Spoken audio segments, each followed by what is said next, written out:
You're not empathetic. You're hypervigilant with good branding. But before you think I'm here to tear that down, I need you to know something most people will never understand about you. You didn't choose to be this way. You adopted. And the fact that you're still kind. After everything your nervous system learned about people, that's not hypervigilance.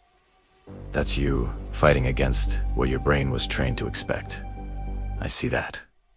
Now here's what most videos won't tell you. The same mechanism that makes you exceptional is the exact same mechanism that makes peace feel dangerous. You're at a cafe, and before your friend finishes ordering coffee, you already know they're anxious just from how they're holding their phone. You notice the tension before anyone says anything. The tiny delay before someone answers. The way their hand grips the coffee cup slightly tighter. The shift in energy that technically shouldn't be noticeable yet. Most people would call that empathy. But a lot of the time, it's anticipation. Your nervous system trying to detect danger before it arrives. That makes trust feel like a trap. That makes you the most perceptive person in every room, and somehow still the loneliest. It's not a gift with a side effect. The gift is the side effect.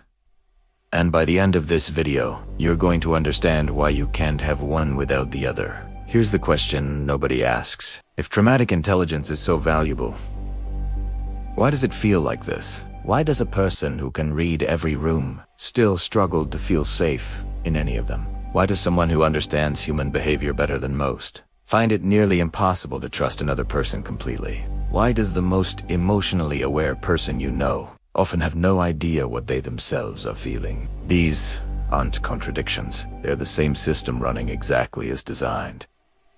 And to understand why, you need to understand what traumatic intelligence actually is.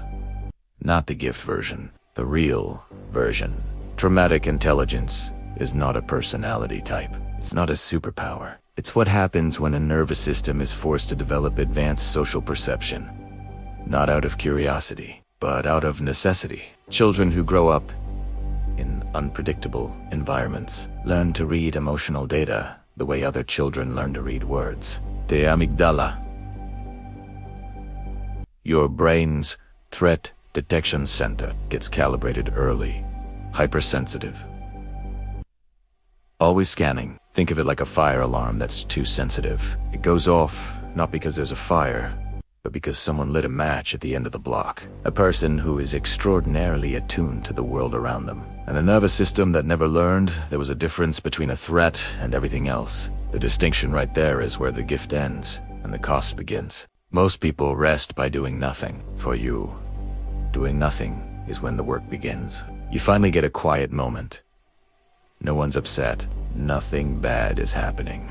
And somehow, your body still refuses to relax. Because calm stopped feeling trustworthy a long time ago. Your nervous system was conditioned in an environment where calm was temporary. Where peace was the silence before disruption.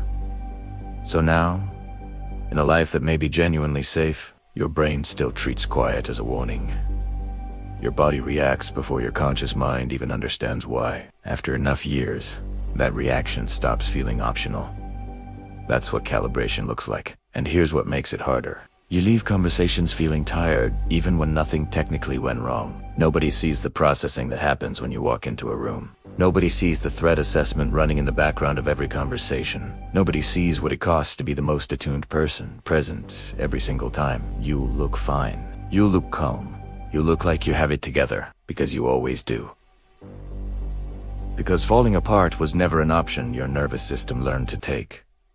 Now, here's the part that most videos skip. Because it's uncomfortable. You've spent years developing the ability to read people. To detect deception. To sense when something is off before anyone else in the room has registered it. And it works. Your read is usually right. But here's what that does to intimacy. The more accurately you can see someone, the less room there is for illusion. And healthy relationships require a certain amount of illusion. The illusion that this person won't hurt you. The illusion that this time is different. The illusion that it's safe to be fully known. People with lower perceptual sensitivity can sustain those illusions longer. They can trust more easily. Because they see less. You say more. And the more you see, the harder the illusion becomes to hold.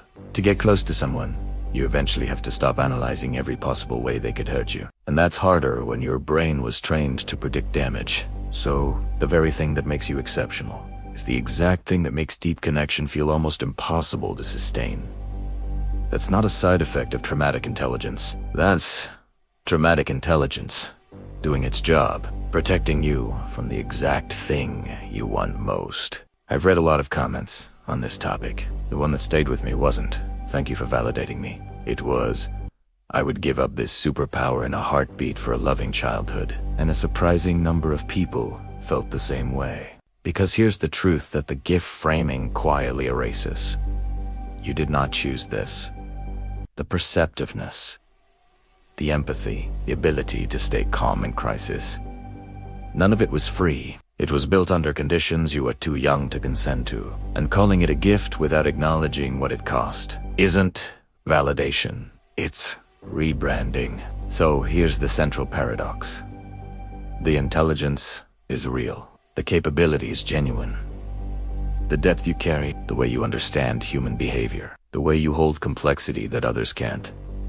That's not manufactured, but it was not given to you.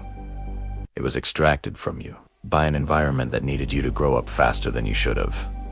And the reason it feels like both a gift and a prison is because it is both. The same circuitry that lets you read a room in seconds is the circuitry that won't let you rest inside one. The same sensitivity that makes you deeply compassionate is the sensitivity that makes you absorb every difficult emotion in your vicinity. The same analytical engine that helps you understand people is the engine that replays every conversation at 2 a.m. looking for what you missed. You cannot selectively disable the cost while keeping the capability. They are the same system. And here's where it gets personal. The people closest to you don't see the scanning. They just see you leaving before things get real. They see you understand everything about them and offer almost nothing back. Not because you don't want to, because the armor was never designed for closeness. And that, right there, is why we can't stop here. Most content on this topic ends here. You're gifted. Honor your journey. But that ending leaves you exactly where you started. So here's what's actually worth sitting with. The goal is not to dismantle what was built. The goal is to understand it well enough that you decide when it runs, instead of it running constantly without your permission. You developed this system before you had a choice, but you are not the same person who needed it to survive. Healthy relationships require a certain amount of illusion. The illusion that this person won't hurt you. You say more, and the more you see, the harder the illusion becomes to hold. It was built under conditions you were too young to consent to. Calling it a gift without acknowledging the cost isn't validation. You've been wearing armor since before you knew what armor was. That armor protected you. It made you sharp, safe, unreachable. But armor has a weight, and you've been carrying it into rooms that aren't battlefields, into relationships that aren't wars, into a life that doesn't require a soldier. You don't have to take it off all at once, but you can start noticing your Weetha goal isn't to throw away the armor. The armor saved you. The goal is to install a switch, so you can decide when to scan for threats, and when you're allowed to be imperfectly perceptive. Ring it, and noticing. That's the first time in years you've let yourself feel the air, and only if you want to. You can do it tomorrow. Pick one room, one person, 1 hour, and decide consciously that you don't need to scan it. Not because it's completely safe, but because you're allowed to be imperfectly perceptive. You're allowed to miss something. You're allowed to be human. The armor stays nearby. It's not gone. But for 1 hour, you take it off your shoulders. Just to feel what that's like. That's not weakness.